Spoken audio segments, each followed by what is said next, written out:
읽어주는 동화책 세속 5개를 가르쳐준 원광법사. 원광 스님은 신라의 경주에서 태어났어요.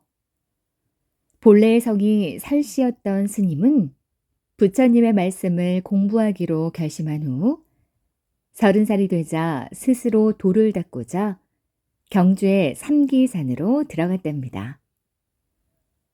스님은 그곳에서 혼자 머무르며 불교 공부에 온 힘을 쏟았어요. 그런데 그리 멀지 않은 곳에 웬 이상한 스님이 와서 절을 짓고 살았답니다. 그 스님은 사납고 드셌으며 잡다한 술법 등을 좋아하는 괴짜였어요. 그러던 어느 날 밤 원광 스님이 불경을 읽는데 어디선가 이상한 소리가 들려왔죠. 귀신이 무언가를 중얼거리는 듯한 소리였어요. 참 잘도 하네. 정말 잘해. 그대의 돌을 닦는 모습을 그 누가 따를 수 있을까? 돌을 닦는다는 사람이야 세고 셌지만 스님처럼 제대로 하는 이는 드물지. 드물고 말고. 원광 스님은 뜻밖의 소리에 놀라기는 했지만 잠자코 계속 들어봤어요. 그런데 저기 있는 중은 좀 잘못된 것 같아. 주문 같은 걸 외워서 신통한 술법을 익히려고 애쓰는 모양인데 모두 헛일이야. 그래서는 아무것도 못 얻을 게야. 오히려 소리가 시끄러워서 방해만 될 듯해. 내가 그 소리 때문에 지금 잔뜩 화가 나 있으니 스님이 가서 내 말을 좀 전해주시면 좋겠어. 그냥 넘길 만한 일이 아닌 것 같아 원광 스님은 날이 밝자마자 그 괴짜 스님을 찾아갔어요. 제가 어젯밤에 귀신을 만났습니다. 스님께서는 얼른 다른 곳으로 옮기지 않으면 큰일을 당할지 모릅니다. 그러나 그 스님은 들은 척도 하지 않았죠. 오히려 원광 스님에게 핀잔을 주었답니다. 스님처럼 열심히 공부하는 분도 귀신에게 홀립니까? 내가 어째서 그따위 여우 귀신의 말을 걱정해야 합니까? 톡 쏘아붙이는 괴짜 스님의 말에 원광 스님은 더 이상 할 말이 없었죠. 그렇게 생각한다면 어쩔 수 없지. 그런데 여우 귀신이라고? 바로 그날 밤의 일이었어요. 그 귀신 소리의 주인공이 다시 원광 스님을 찾아왔죠. 그래, 내가 한 말에 대해서 그 중에 뭐라고 하던가. 그 물음에 원광 스님은 잠시 머뭇거렸어요. 사실대로 말하면 그 귀신이 화를 낼까 두려웠던 거죠. 아직 말하지 못했습니다. 하지만 제가 가서 말한다면 어떻게 감히 듣지 않을 수 있겠습니까? 그러나 그 귀신은 이미 모든 사실을 알고 있었죠. 그래서 버럭 화를 냈어요. 그대는 어찌 나를 속이려고 하는가? 스님은 잠자코 내가 어떻게 하나 보시오. 귀신은 그렇게 말을 마치고 훌쩍 떠나버렸답니다. 그리고 얼마 지나지 않아 어디선가 벼락치는 소리가 들렸어요. 세상이 발칵 뒤집힐 듯이 요란한 소리였죠. 원광 스님은 괴짜 스님이 걱정되었어요. 저것이 혹시 귀신이 말한 그 큰일이 아닐까? 이튿날 아침 원광 스님은 괴짜 스님이 있는 곳으로 가보았죠. 놀랍게도 괴짜 스님이 살던 절은 온데간데 없이 사라지고 없었답니다. 산이 무너져서 그 절을 덮어버린 것이었죠. 그날 밤 귀신이 또 찾아와 물었어요. 그래, 보니까 어떠신가? 무척이나 놀랍기도 하고 또 무서웠습니다. 원광 스님은 느낌 그대로 솔직하게 말했어요. 그러자 귀신이 말했죠. 내 나이 이제 거의 3,000살이 넘어서 신통한 술법은 내 마음대로 쓸 수 있지. 이런 하찮은 일이야 놀랄 것도 못 돼. 앞으로 닥칠 일도 모르는 것이 없이 모두 알고 있지. 그런데 지금 스님을 보아하니 여기에서만 공부한다면 스님 자신에게는 이롭겠지만 다른 사람에게 베풀 게 많지 않겠어. 그러니 이렇게 신라 땅에만 머물지 말고 중국에 가서 더 큰 공부를 하는 게 어떻겠나.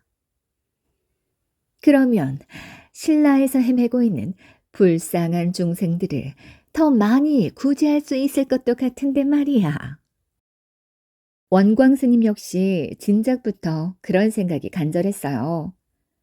그러나 여러 가지 문제들이 걸려서 선뜻 실행하지 못하던 차였죠. 저도 중국에 가서 불법을 배우고 싶지만 바다와 육지가 막혀 갈 수가 없었습니다. 그러자 귀신은 기다렸다는 듯이 원광 스님에게 중국으로 가는 방법들을 자세히 알려주었어요. 이제 좀 알겠어. 내 말대로 하면 반드시 중국으로 갈 수 있을 것이요. 원광 스님은 확신에 찬 목소리로 대답했어요. 그대로 하겠습니다. 스님은 귀신이 시키는 대로 하여 무사히 중국 유학길에 올랐답니다. 원광 스님은 중국에 가서 열심히 공부했어요.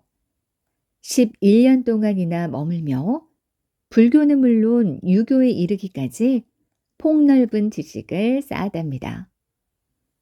무엇보다 어려운 불교 경전을 두루 공부하면서 불교의 이치를 쉽게 풀어놓는데도 열중했죠. 특히 오나라의 호고산으로 가서 참선을 계속할 때는 한시도 부처님의 참뜻을 잊은 적이 없었답니다. 그래서 그 무렵에는 그로부터 마음의 평안을 찾으려는 사람들이 구름처럼 호고산으로 몰려들었다고 해요. 정말 귀신이 말한 큰 공부를 이룬 셈이었죠. 이렇게 하여 중국에서의 공부를 마친 원광 스님은 신라로 돌아가기로 결심했어요. 그가 유학을 떠난 것은 많이 공부하여 신라인들에게 깨우침을 주기 위한 것이었으니 중국에만 머물러 있을 수는 없었던 거였죠. 원광 스님은 신라 진평왕이 왕위에 있던 600년에 수나라에 온 조빙사와 함께 신라로 돌아왔답니다. 드디어 내 나라로 돌아왔구나. 빨리 부처님의 뜻을 많은 사람들에게 전해야지. 스님은 불교를 전할 생각에 가슴이 뛰었어요. 신라에 돌아온 원광 스님은 맨 먼저 귀신을 찾아 감사의 인사를 드리고 싶었죠. 그는 서둘러 삼기산의 예처를 찾았어요. 아니나 다를까 밤이 되자 그 당시 그랬던 것처럼 귀신 소리 같은 게 났어요. 원광 스님, 그래, 먼 길을 잘 다녀오시었군. 예, 덕분에 무사히 다녀왔습니다. 스님은 자세를 바로 하고 공손하게 대답했죠. 그러자 귀신은 원광 스님에게 이렇게 일러주었어요. 우리 이 속된 세상을 벗어나 참된 부처님의 세상을 볼 수 있도록 서로 돕기로 합시다. 원광 스님은 누군지도 모르는 분의 도움을 받는다고 생각하니 감사하고 또 궁금했어요. 누구신지 모르겠지만 진짜 모습을 제게 보여주십시오. 궁금하거든. 내일 아침 동쪽 하늘 끝을 보시게나. 이튿날 아침 원광 스님은 동쪽 하늘을 바라보았어요. 놀랍게도 커다란 팔뚝이 구름을 뚫고 하늘에 닿아 있었죠. 그날 밤 그 귀신이 다시 나타나 원광 스님에게 자신의 팔을 보았느냐고 물었어요. 스님은 보았다고 대답했죠. 이후로 그 산을 긴 팔뚝산이라는 뜻에서 비장산이라고 불렀답니다. 어느 날 귀신이 말했어요. 난 곧 죽을 것이오. 그러니 스님이 내게 와서 나의 운을 곱게 보내주도록 하시오. 그러면서 자기가 죽을 날짜와 장소를 알려주었답니다. 스님은 귀신이 말한 날짜에 맞추어 일러준 장소로 가보았어요. 그곳에서는 검은 빛을 띤 늙은 여우 한 마리가 죽어가고 있었답니다. 숨도 제대로 쉬지 못한 채 헐떡거렸죠. 원광 스님은 그 여우를 위해 정성껏 기도를 올렸어요. 원광 스님은 온 백성의 존경을 받았죠. 당시 신라는 고구려와 백제의 공격을 받아 매우 어려운 처지였어요. 신라의 군대만으로는 두 나라의 공격을 막아낼 방법이 없었기 때문이었죠. 진평왕은 중국 수나라에 군대를 요청하기로 했죠. 그리고 이 일에 원광 스님이 나서주기를 바랬어요. 원광 스님은 왕의 요청을 받고 괴로웠지만 이내 승낙했답니다. 승려가 된 자로서 자기가 살려고 남을 해치는 일은 할 수가 없습니다. 하지만 신라 땅에 살며 신라 물과 풀을 먹고 있으니 어찌 명령을 따르지 않겠습니까? 원광 스님은 수나라에 군대를 요청하는 걸사표를 지어 보냈어요. 원광 스님의 글을 보고 수나라 황제는 30만 명의 군사를 이끌고 고구려를 공격했죠. 원광 스님은 이렇게 나라 안팎에서 존경을 받는 인물이었어요. 613년 수나라에 사신 왕세의가 신라에 왔을 때의 일이죠. 이때 황룡사에서 큰 법회를 열었는데 훌륭한 스님을 모셔놓고 불교 이치의 가르침을 받는 자리였답니다. 그 법회에서 신라의 여러 훌륭한 스님들이 불경을 전했는데 원광 스님이 맨 윗자리에 앉았죠. 이 밖에도 원광 스님이 남긴 행적은 이루 말할 수 없이 많답니다. 그중 가장 유명한 것은 바로 세속 오개를 만든 일이에요. 사량부에 사는 귀산과 추항은 바른 행실을 닦자고 다짐을 했죠.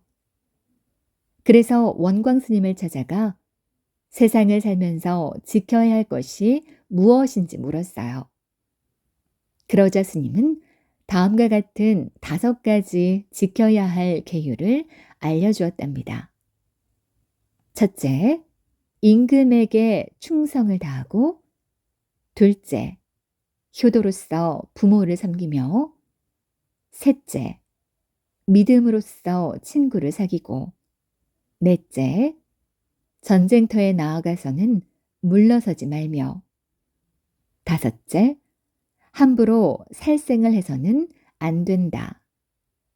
이 5계율은 신라 화랑도의 정신적 바탕이 되어서 삼국을 통일하는 데 크게 이바지했답니다.